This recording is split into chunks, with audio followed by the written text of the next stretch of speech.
I need to speak with Assistant Chief Glenn, if he's here. Oh, that'd be me, sir.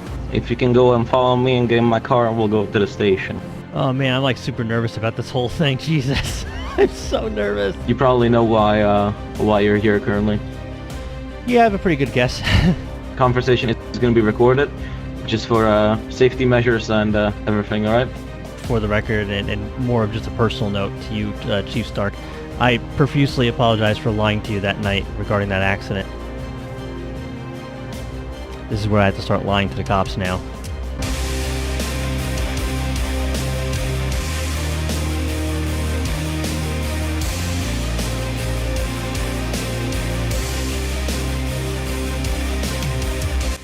Hello everyone, welcome back to Grand Theft Auto 5. As always, I am OneOcean10, and this is San Andreas' finest. And, well, Glennon is, just kind of scouting out the Firehouse, making sure that the psychos, that gang, aren't scoping out the Firehouse for him. They might be somewhere in the area watching. They did say they'd be watching, and so far, according to Campbell, they've been following her.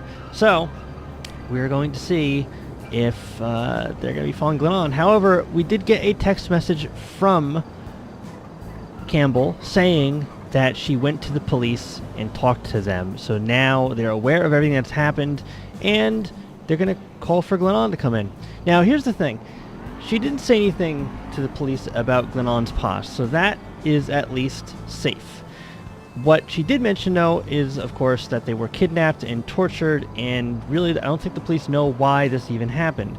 Glennon has a story that he's going to tell, but as far as he knows, they don't know about his past. So, we're going to see what happens when we get out there, but hopefully, everything will be okay. But we're pretty sure a detective is going to be coming out here, as well as perhaps the chief, but we're going to see.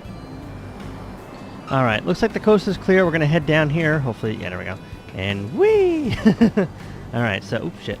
I didn't do that. But yeah, so we just wanted to make sure it was nice and clear. It does appear that it is, and the psychos are at least, we can't see them from at least the angle we were at. But we're just going to go ahead and start our engine over here and get this vehicle fueled up real quick, and then get moving from. I'm just going to do the potentially illegal thing and just use this turn lane to pull into the gas station. There we go. A little bit laggy there for some reason. There we go.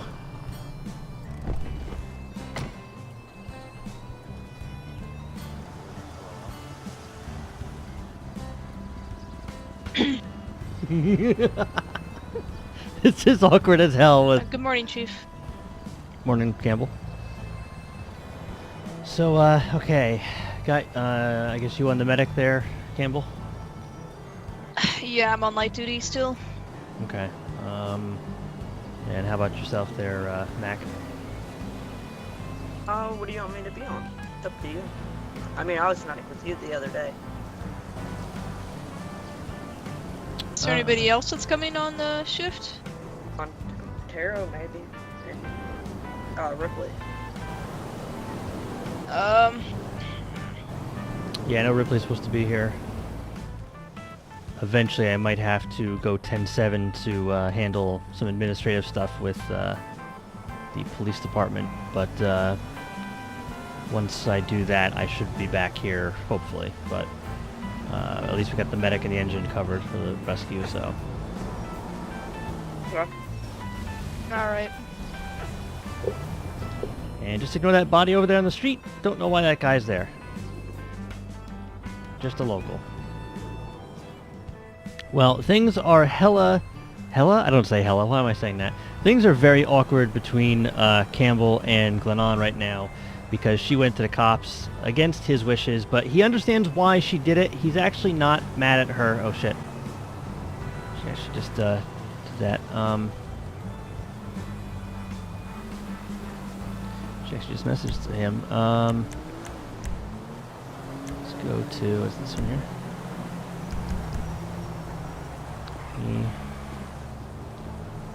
PM. Don't worry about it. You did the right thing. We'll be okay, at least with the cops, I hope, but not sure with the gang. So, kind of just trading messages between Campbell and ourselves so that it's not entirely obvious to the other guy here, Mac, what we're talking about. But, yeah, basically we're just trying to stay safe. And the reason Campbell went to the cops was because she was afraid for her safety and mine. And honestly, this was the right thing to do. And obviously Glennon is not mad at her, but it just, I don't know. He's not mad. In fact, he probably would have suggested this anyway, just because it's probably the best thing to do, to go to the cops in this case and handle what happened with the kidnapping and everything. So, yeah, everything's fine. And, you know, and I did notice that some people were actually kind of mad at Campbell in the comments on, I think, Stark's stream. Don't be mad with Campbell, obviously, because she made the right decision. Glennon's not mad, and I'm certainly not mad, the player, because I think it's an amazing part of the story. So we're just going to see what happens. Keep me updated. I know the Chief Stark planned to have an officer across the street to help watch over us. PM 8. Fortunately,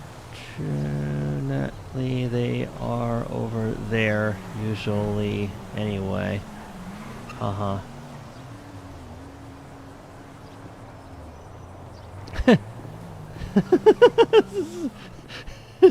Trading messages, I love it, on phone, like, to each other. Morning, Ripley. Oh, morning, Chief. Good morning. Morning, Mac. Oh, Brush has been relegated to the corner again. Yeah.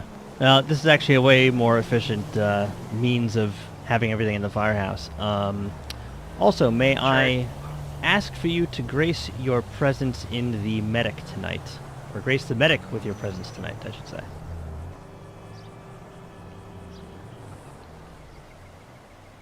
I've run medic now for a week. But I don't mind. Yeah, I figured because you're on a bit of light duty perhaps anyway, because of your visit to the hospital. But I figure you... what? Where, you mean where the locals decided they didn't like me helping them out and decided they were going to kick my ass for it? Yes, that visit. But that way you and Campbell could stick together and do your work from there, and then I have Mac on the engine and rescue. Hey, injured buddy. Let's see, if you need anything from me, I'll be able to provide more information. PM Only minor weakness on the left arm. to tell them that the gang just wanted a pair of medics in their pocket for if their people got hurt, and mention nothing about my past to them. There we go.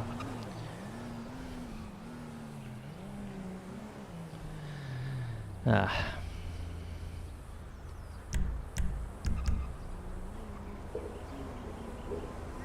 think that's for me. Oh, what do they want?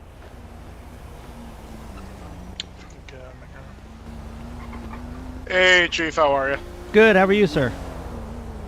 I'm alright. I was actually just about to jump out and just have a word with you guys. I will be right across the road. If you guys need anything, just holler at me, alright? Excellent. Thank you, sir. I really appreciate that. Alright. No problemo. And then I'll be here until midnight, and then another officer will relieve me, so I'll come and tell you guys if you're here when we change. So cool. Appreciate it. All right. Alrighty. You guys have a good shift. You too. Thank you. Yep. No problem. Okay, that was not them coming to get me. Ripley, question for you. Shoot, Chief.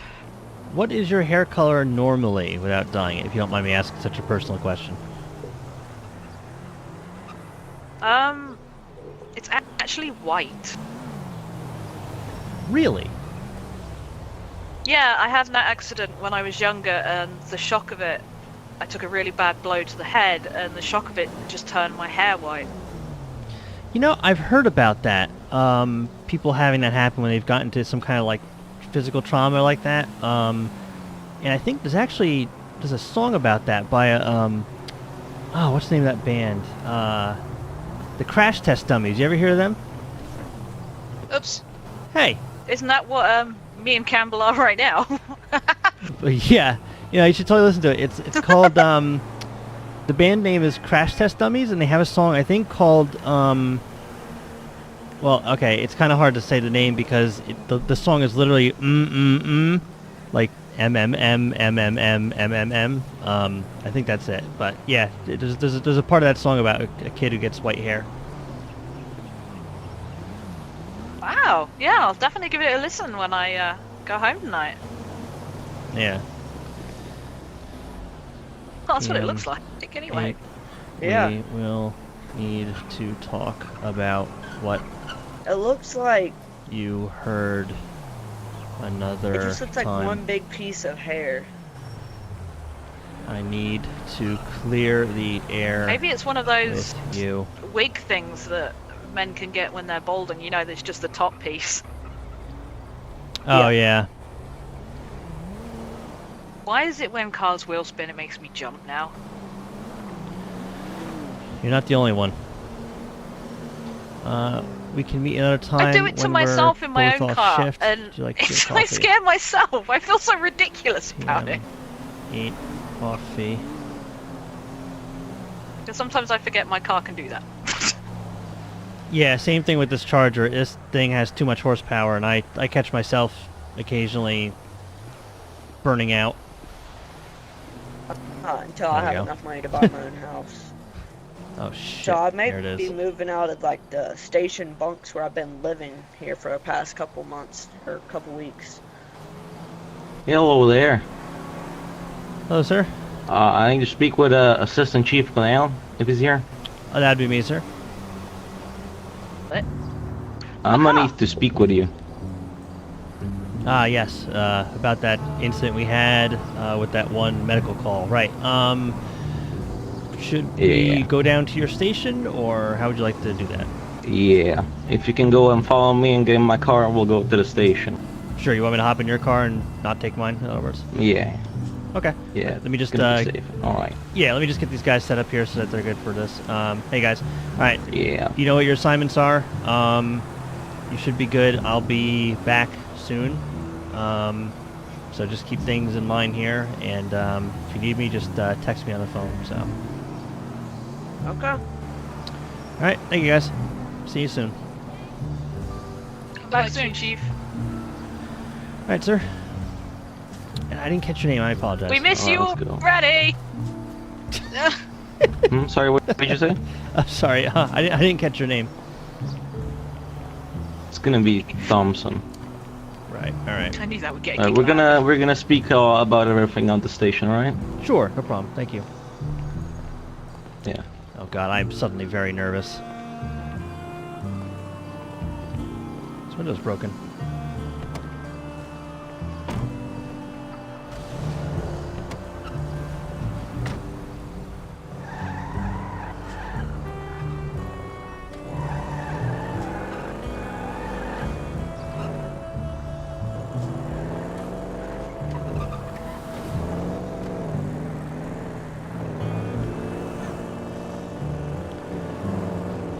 Good idea using a car that's not marked.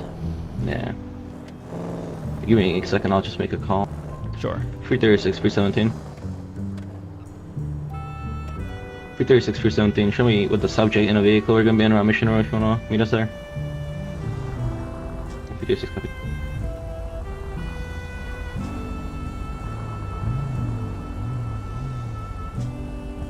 Alright, yeah. Let's say that the people that we're dealing with are not the ones that like to see presence of police. Oh yeah. No, and from what I understand, they've been watching Campbell, and I'm pretty sure they've had eyes on me too. I just haven't really physically seen them yet. So So it looks like you know why I'm taking you to the mission room. Yes, Campbell did alert me as to her conversation with, I believe, yourself. I know she mentioned that the chief was there, but yeah. Yes, I'm aware. All right. We've been keeping, yeah, we'll just speak at the mission room, make sure that no one is around. Yeah, so absolutely. Nothing gets spilled out.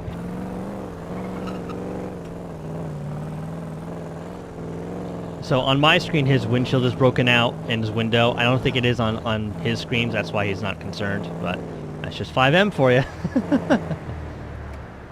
So how have you been, mister?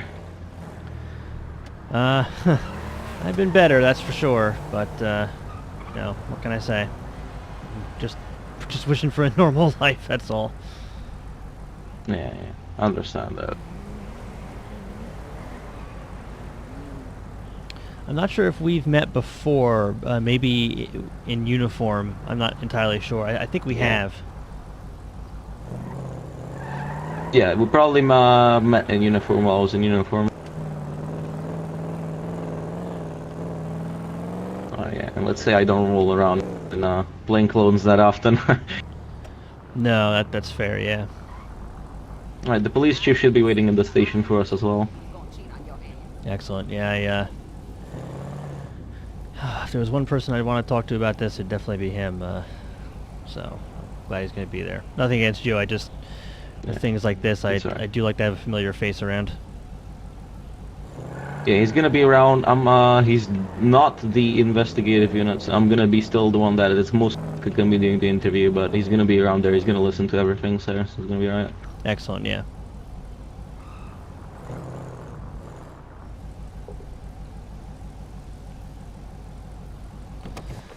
Alright. Alright, let's go ahead and get inside the mission.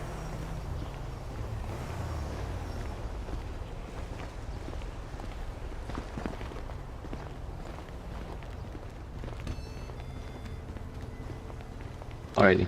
Oh man, I'm like super nervous about this whole thing. Jesus.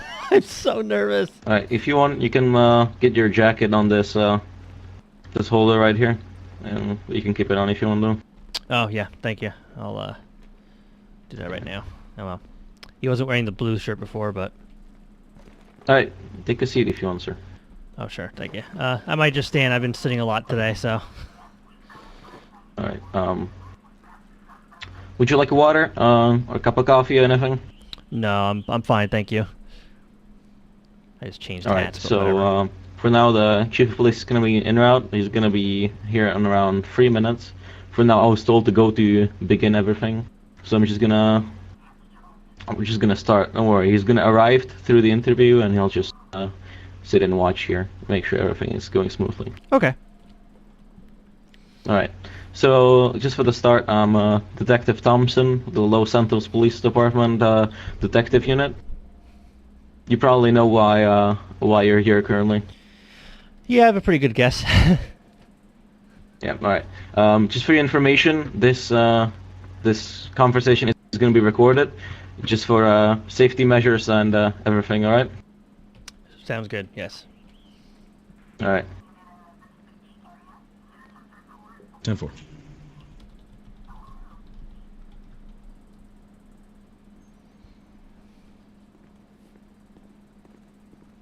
And there's Chief Stark. 317, I'll be 10-6 mission row. Still available for calls.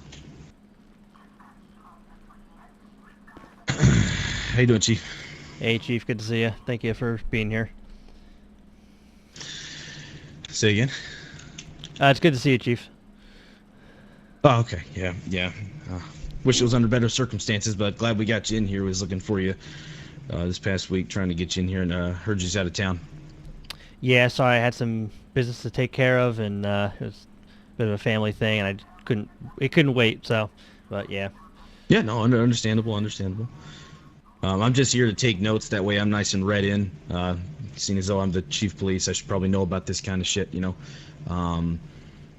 We already got a statement from someone else, and we're just here for you to give yours and give you a couple options, and we'll go from there. Excellent. Okay. Alrighty, so as I said, this conversation is going to be recorded. I already have a recording device right here.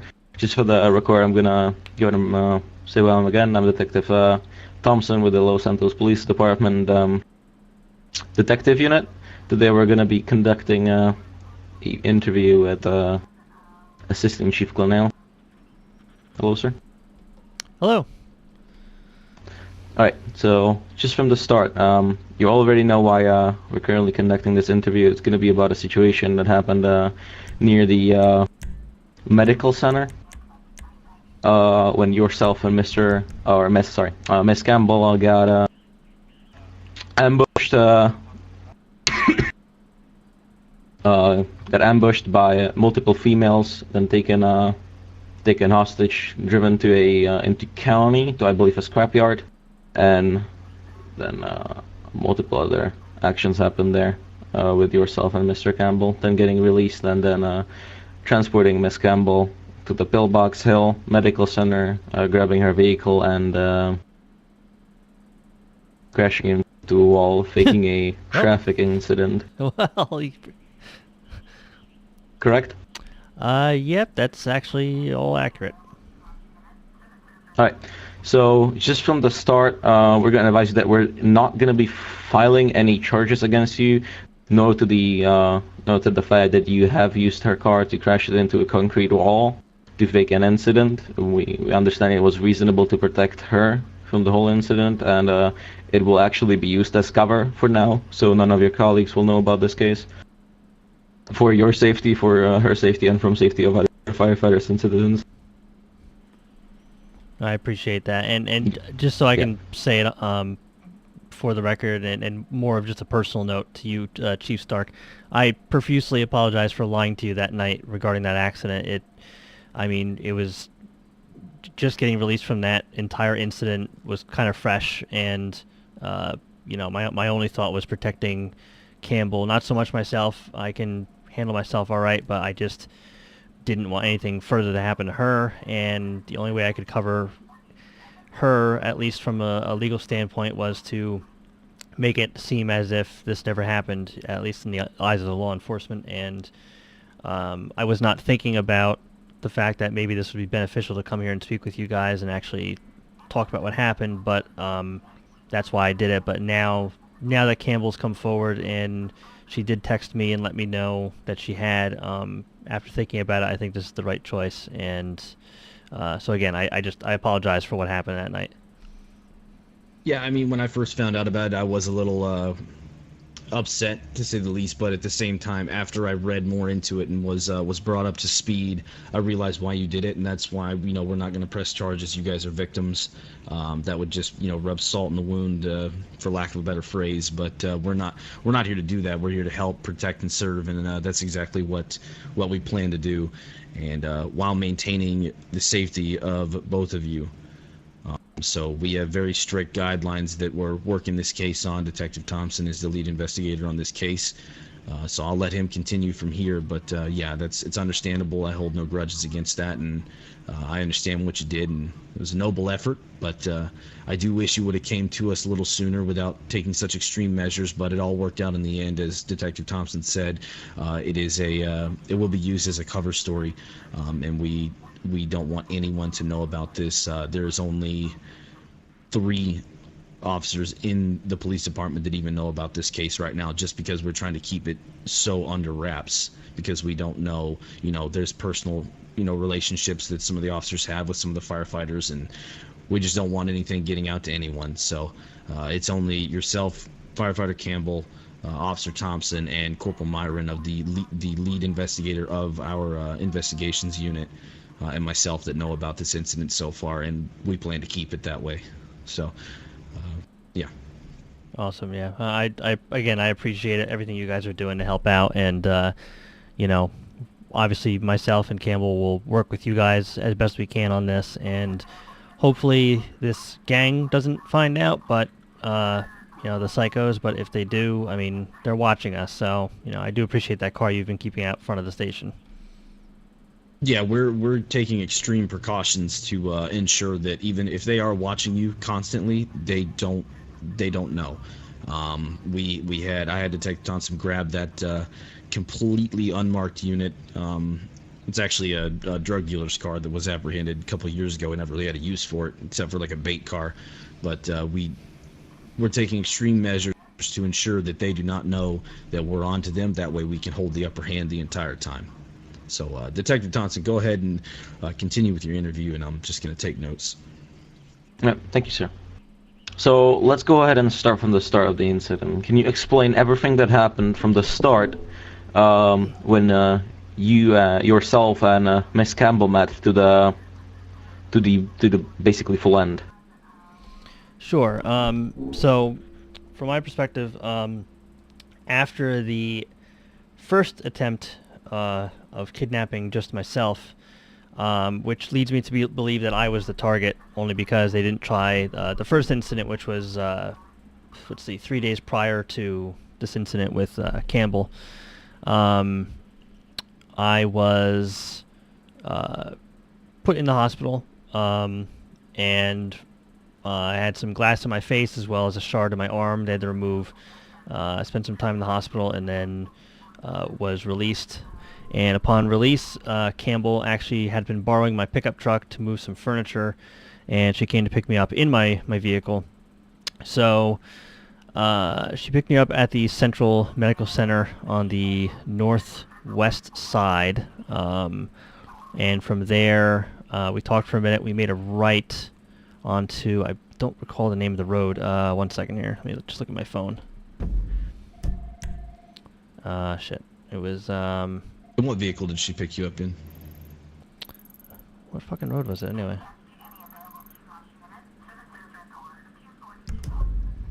I can't even figure out which road it is anymore. She picked me up in my take-home vehicle, the blue Silverado you saw me in that night. Mm-hmm. Okay. Yeah. So she picked me up. I asked to drive, so we swapped seats, and from there, we made a right from the medical center and started proceeding down this way to the firehouse so that she could pick up her vehicle and I could go on shift. And when we stopped at the next red light, we were rear-ended by a black car, and honestly thought it was just a minor fender bender. I was about to get out and see how they were. That was when the vehicle accelerated past mine, blocked my path in front of me, and allowed traffic behind me to pull up behind me, which now essentially boxed me in. At which point, 2 individuals got out with firearms and proceeded to order us to get out of the vehicle as well. Alright, just to stop you, I'm going to ask you a few questions, then we're going to continue the story, alright? Sure. Alright, so the vehicle. Do you remember any type, possibly the license plate of the vehicle? No, I'm afraid not. All I can tell you about the vehicle was that it was a 4-door black sedan, but the make, model, and plate, I have no idea. Okay. And about the people that exited the vehicle, can you describe them, their gender, what they were wearing, any kind of specific features? Yes, the one that had me, that was the driver. It was a female. She was wearing a wolf's mask, like a very large wolf's mask. Had a heavy accent. Not exactly sure. It sounded European to me. And the other individual that had a gun to Campbell was another female. She, I believe, had a Spanish accent. And I didn't really see much about her. I'm actually trying to think of what she was wearing. She had a mask on, so I couldn't see her face at all. But she was wearing all black. So really, I mean, anything that identified them was basically just that they were women, and both had different accents. Okay. On these 2 people, how did they call each other? Did they call each other by names, nicknames? The one with the wolf mask was called the Wolf, so it was referred to as Wolf. The other one, I didn't actually hear their names said. Whenever they were addressed, or whenever she was addressed, she basically mainly just responded like they basically just turned towards her. So I really didn't hear any kind of name with that one. Okay, you may proceed with the Excuse story. me. Excuse me. Sure. So Good. from there, we were ordered out of the vehicle. Our hands raised and to turn away so they could search us. They removed a firearm from Campbell, which she does have a concealed carry, according to my documents at the firehouse. And they also searched me. They took my wallet and my phone. I believe they took her phone as well. Our phones were returned to us later. And I would have offered it up for fingerprinting. However, they were all wearing gloves, so that wouldn't do much. Anyway, they searched us, took our possessions, at which point the Wolf and Campbell were ordered into the black car, and myself and the other woman got back into my pickup. She sat behind me with a gun to my head and ordered me to follow the black car to an unknown destination at that point. All right. Again, if I may stop you, we're gonna ask a few questions to this. Mhm. So when the female, I believe her nickname was the Wolf, ordered you to get into the vehicle, she was pointing a firearm at you from the behind. She did have gloves on, correct? Actually, the Wolf was in the other car with Campbell, but yes, I can say that both women did have gloves on. Okay. What kind of weapon was she pointing at you? The Wolf, which was actually the one that searched me, and then they swapped possession of which person they had at gunpoint.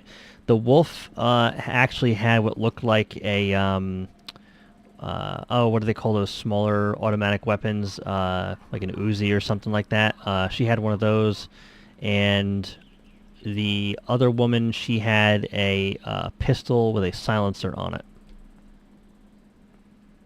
Okay. Okay, sir, you may proceed with the story. Sure. So from there, the black car accelerated to the intersection. I followed. We basically proceeded to acknowledge all traffic laws. We actually passed the firehouse. Neither of us made any kind of sign to notify our people that were standing there because obviously we didn't want anyone to get shot. When last time they tried to kidnap me, they actually did shoot at our people, which no one was injured. But I tried to reach for my panic button, but I didn't have. I couldn't because she was watching me, and probably would have gotten one of us killed anyway. We made a right past the firehouse, and about 3 intersections past the firehouse, heading south, there's a I guess like a steel yard or something like that. And they had us pull into there and pull up to a barn where there were more people waiting. See if I can get that address, actually. Okay, I'm gonna stop you there again. Just quick notice again. I'm gonna stop you through the stories to ask some additional questions to the information you just told us. Mm-hmm. So in this, you said you entered a property and a farm. Would it be this kind of, or would you know the location with the postal in the street possibly? Yeah, I actually just I looked at my phone just here. It's that oil field. Let me look at the numeric here. It's near 6024. So it's just east of 6024, 6024. There's an oil field right there, and we actually pulled in there to one of the lower levels, and there's a pretty sizable barn or storage shed there that was secluded, and that's where we went. Okay, sir. Chief, could you possibly get me a unit started there just to check it out and see if there's anything left of the scene? Yeah, we'll have to. Only problem is I don't want to send someone out there if they're still watching, which I doubt they'd still be in that area. They'd probably want to get some distance from it, you know. But if they see us out there investigating the area, they're obviously going to know that they came to us. You know what I mean? Okay, after this I'm gonna go ahead and head up there in plain clothes if I still have the car out and check everything out. Yeah, you'll probably be able to get some tread markings and whatever else may have Yeah. transpired. Okay. I do also have, I should mention, because at this point, they did say later on that when they were leaving, which we'll get to that part of the story later, but they did say that they had some kind of base or something, like just like a base of operations that was elsewhere because they all left for that location. I don't know where that is though, but yeah, so. Okay. Okay. One more additional question to this information that you provided us for now. So you said that when you pulled up, other people were waiting there. Can you tell us something about them? Their gender, any kind of additional information that you could catch with your eyes? Yeah, they were all women. There were 3 other women there once we arrived. There were 2 up on the roof that were, seemed like sentries. They were keeping an eye out for things. And then there was one woman who, both of them up on the roof were wearing masks. One actually looked like a Mexican wrestler mask. It was like black with like gold like swirls and stuff on it. The other one, I didn't see that one very closely because she was up on the roof and just it was impossible. But there was one woman that stood out, and I would assume she was the boss because of how she was talking later and stuff. But she had this like dyed red hair, short, and red eyeliner, and she had like a teardrop under her eye. But she seemed to be the one in charge, and she wasn't wearing a mask or anything. She just had her face out for everyone to see. So. Okay. So about that female, you say she was the boss. What were her nickname or her name and the other female's name or nicknames? I don't know the 2 women that were up on the roof, but Excuse me. Jinx was the name of the boss lady. Jinx. Okay. Paperwork is the worst part of this job. Go ahead. Okay. Susan. On the location. Okay. On the location of the initial near the barn and near the whole city, were there any other vehicles there? Yes. There was a motorcycle. I didn't catch the make on that one. It was a dark-colored motorcycle, though, like a bobber kind of bike, like a chopper, not a sports bike. And there was some kind of darker-colored sedan. That one, it didn't really stand out to me. It was kind of like a everyday vehicle, but the car that the Jinx apparently was driving or operated was a red Dominator with a white stripe on it. That was her vehicle. Okay. So I guess you didn't catch any license plates at that point? No, with the adrenaline going and what Yeah, I happened, understand. it's just impossible to get the details. I really wish I had now that thought about it. Yeah, it is. It's all right. I'm just asking the questions, making sure that no details are left. Okay. You may proceed with the story again. So from that point, we were taken out of the vehicles. They handcuffed Campbell. Actually, they handcuffed her when we were initially kidnapped, but they had her get on her knees, and myself, they just had me as well get on my knees. We were separated initially, but they brought her forward so that when they were speaking to me, they were essentially going to use her as a bargaining chip to basically just make me do or say whatever they wanted. I kind of got the feel for it the moment we were there, and I knew they were going to use her against me. And I pleaded for them not to, and there was no effect there. Okay. Okay, I'm gonna stop you at that part again, and we're gonna continue in a bit. I'm just gonna ask you some additional questions to this part. So you said that Miss Campbell was used as a bargaining chip. Do you believe that you were the primary subject of this kidnapping, or do you believe Miss Campbell was? I believe it was me only because of the first instance where they attempted to kidnap me and failed.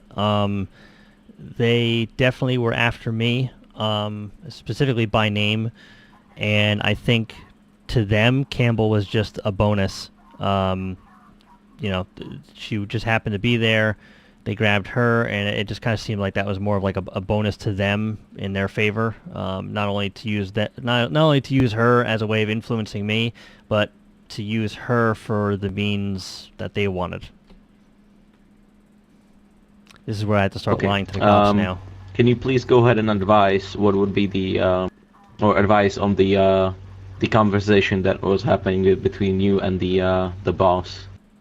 Yeah. So basically, once they had us there, she started saying that she wanted a paramedic that she could have in her pocket or on her payroll, that if anything ever happens where they needed a medic for one of their people. If one of them went down, they didn't want to take someone to the hospital, they could have somebody they could call on retainer that could show up and perform anything from basic first aid to something surgical, which is above my pay grade, which they didn't want to hear that. But basically they just wanted somebody that they could call, and the fact that Campbell was there and they got a 2-for-1 deal, they decided to make it so that we were both on their payroll.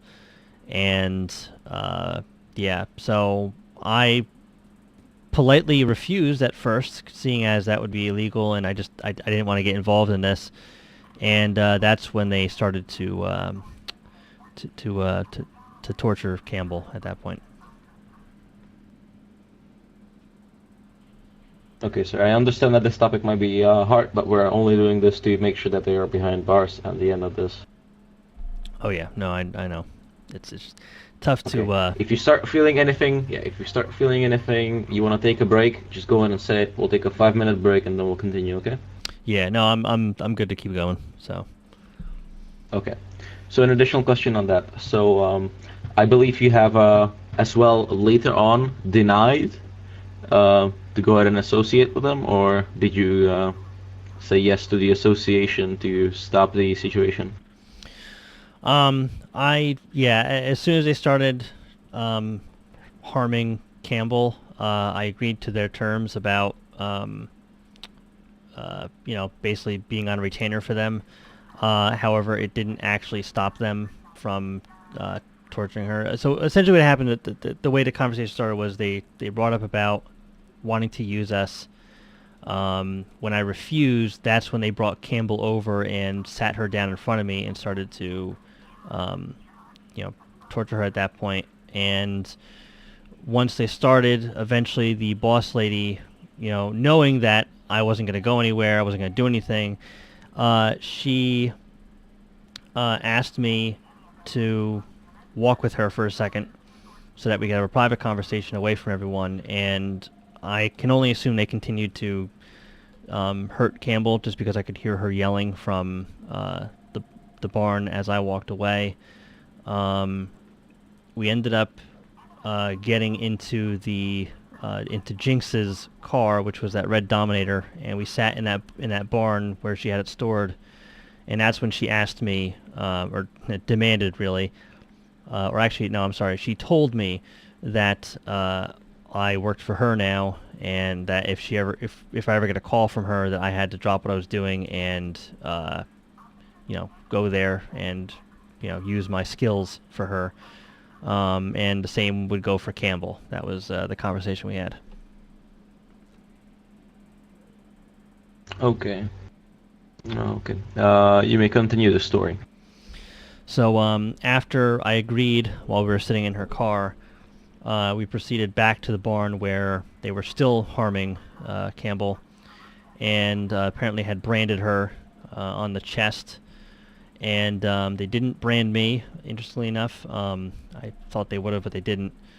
But at that point, they, I had already agreed to the terms. Everything was fine. They could have just let us go, but instead, they decided to prove the point further by asking me if they should break her knee or her elbow.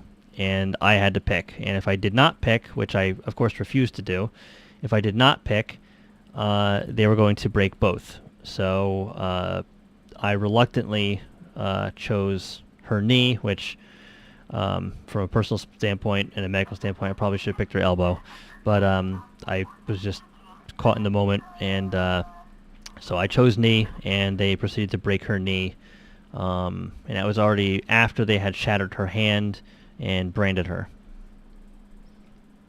Okay, I'm gonna go ahead and stop you there.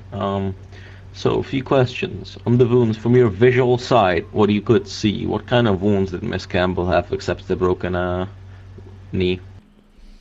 She had the broken knee. She had her hand was shattered, or I mean, it was really deformed and bruised, so I could tell they broke her hand pretty badly. They had used a hot poker or hot piece of iron on her leg as well, and then they branded her on the chest. And that's all I know. That's all I saw, at least. Okay. With the branding, what kind of text did they put on her, or what kind of logo or anything did they brand on her? You know, I honestly didn't look close at it. The moment I saw, the moment they lifted her shirt to show me, I looked away, but I did see that there was a burn there, and it did have some kind of logo, but I honestly didn't catch what it looked like, and I haven't asked her about it either since we got out of there. Okay. I'm just gonna quickly ask you if you could please get Mr. Campbell, if she could go ahead and get in her vehicle, come down here, as we're gonna have a follow-up questioning with her if you want to be here as well. And at the end of this, we're gonna give you guys an offer that both of you guys will need to hear. Okay. I know that we're a little bit short-staffed tonight on Station 7, and I think, just judging by the messages I'm getting on my phone here, I'm just guessing that they have calls right now. And she is actually partnered up with another firefighter who knows nothing about this, so I don't think there's any subtle way of getting her here, unfortunately. Okay. So okay, we're gonna speak at the end of this about the additional stuff that okay. So if you can just continue the story, as I've asked all the questions on that part. Sure. So you want me to proceed with the story? Yes, sir. Okay, so from there, we ended up, they basically just said, like, solidified that, you work for us now, and from here on out, if we call you, get in touch with us. At which point, they took my wallet, and they handed me back my phone, and gave me Campbell's as well. And they actually decided to leave, and I know one of them said, all right, let's everyone pack up, grab the stuff, and let's go back to our base, as they called it. And that's when they proceeded to leave with all of the vehicles that were there. They proceeded the way that we came in, and they left Campbell and I at the oil yard with my pickup still there. Okay. So again, I'm gonna stop you there and ask some additional questions to this. Mm-hmm. So when you said that they all left, did they all left in their vehicles and only left your vehicle there? Yes, they took the black sedan that they kidnapped us with. They took the red Dominator that I saw Jinx was driving, and they took the other vehicle, which I didn't see the description on, and the motorcycle. Oh, and there is one additional thing I should mention. They did actually, there was a worker, an oil field worker, who showed up in his pickup, and when he showed up and spotted us and saw what was going on, it was the Wolf who actually ran up to the pickup truck with her pistol. She had a pistol with a silencer as well. She ran up to the pickup with this worker and shot him several times, and from what I saw, killed him. And before they left, they actually hid his body, and I believe either hid his truck or took it with them. I wasn't sure. It wasn't there when we went to left, because when I turned around, it wasn't there anymore. Okay, a question on that. Was the working person a local, or was it a citizen normal? Yes, he was a local, sir. Okay. Alright, you may proceed with the story, and Sure. So from there, I picked up Campbell. She was, badly beaten at this point and not able to walk. So I picked her up. I placed her in the passenger side of my pickup, and I got in the driver's side and made the decision that because they told us that if we went to the cops or told any of the firefighters that they would, kill Campbell or myself, or do more harm. So, with the threat of death like that kind of looming over me, I got in my vehicle and proceeded to drive without lights or siren, just driving without it, to Pillbox, to which I carried her inside, asked for an emergency nurse and doctor at the ER, and then before they could actually get there to treat her, I slipped out of the hospital. That way they wouldn't ask me any questions. And so that's that part. okay, I believe you have said everything to that part, and I don't have any additional questions, so you may continue. So before I left, I asked Campbell for her car keys. She gave me the keys to her hybrid, and I went back towards the firehouse. And at the hospital, I actually made the decision that I needed to somehow cover our tracks so that the law enforcement and fire department wouldn't figure out what was going on, because I needed to explain somehow how she was so badly injured. So I took her keys and went to the firehouse. I actually parked my pickup near where the accident happened. Yeah. Just give me a second. Is that body cam on? Oh no, it's not. Okay, yeah, you may continue. Yeah. So so I parked a block away from the firehouse and proceeded to walk the rest of the way in plain clothes to the firehouse, to the back parking lot, where I retrieved Campbell's vehicle, drove it away from the firehouse, and then crossed the road and effectively crashed it into the side barrier where the accident occurred. And my vehicle was already there because I parked it there, so I got out, repositioned my pickup, turned the lights on, and that's when I called my captain, Captain Brandon, who was on shift at the firehouse, and asked him to join me and also alert the LSPD officer who was across the street to come down as well.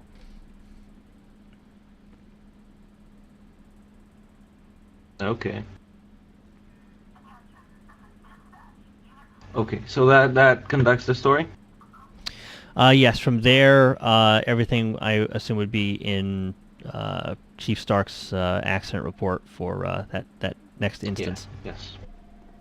Okay, so a few questions on that. So the vehicles that were used for both by yourself, Miss Campbell, and the perpetrator gang were all. Can you just tell me all vehicles that were used by them that were in yours or Mr. Campbell's possession? I'm sorry, could you repeat the question? Could you tell me all the vehicles that were in possession of yourself or Miss Campbell that were used by the female gang? Yes, the only vehicle that was used by them when they kidnapped us was my blue Chevy Silverado that's owned by the fire department. Okay, so okay, we're gonna talk about this in the end. So you have stated that this was the second incident that you were involved with these females, correct? That's correct. 3 days prior, they attempted to kidnap me the first time. Okay, can you go ahead and describe us that situation, please? Sure. So a blonde woman who gave the name Penny Rockford, which I'm assuming is a fake alias. She was at the firehouse waiting for me when I was coming back from a call.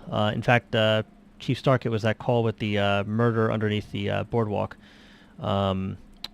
We were coming back from that call, and when I arrived at the firehouse, one of my firefighters alerted me that she was there waiting for me. So walked up to her.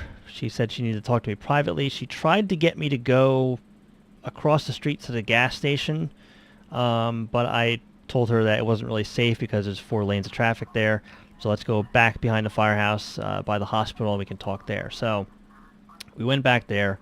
I know I told, oh geez, I don't remember the detective I spoke to later. I don't remember his name, unfortunately. I apologize. But yeah, so we walked in the back. She had blonde hair, fairly young, teenager maybe, I'm not sure.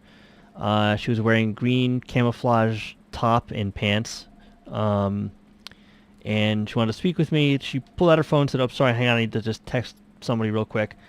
And while I was waiting, a black Cavalcade SUV rolled up, and that's when I encountered the wolf the first time, but she wasn't wearing a wolf mask. She was wearing a motorcycle helmet, and during the second kidnapping, that's when she told me that had been her that first time.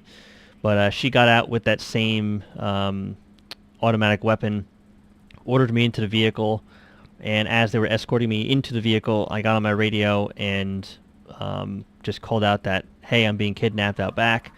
Then they took my radio, and my captain and the other firefighters came out in force, but when they spotted the automatic weapon, they took cover. And from there, the SUV fled out of the back parking lot of the firehouse. They actually shot a couple times at our firefighters. No one was hit, thankfully. But when they went to pull out into the road, I guess they weren't looking where they were going. They actually slammed into another car that was driving down the road, and we actually we didn't roll over, but we went airborne.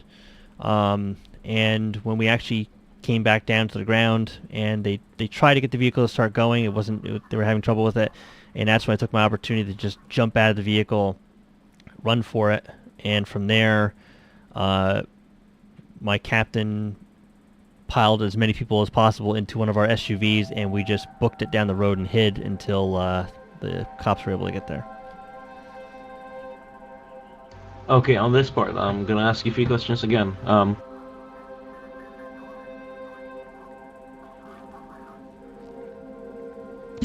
I think we just had an incident, real quick. I think we just had an incident related to this. We just had an officer get shot by 2 females on motorcycles. One is a orange in color, and I think the other one's a black in color. Oh shit. He's undergoing surgery right now at Pillbox. I think Thompson has to take a phone call really quick, but yeah, this is extremely dangerous. These people are. So we're gonna have to step up our. We're gonna have to step up our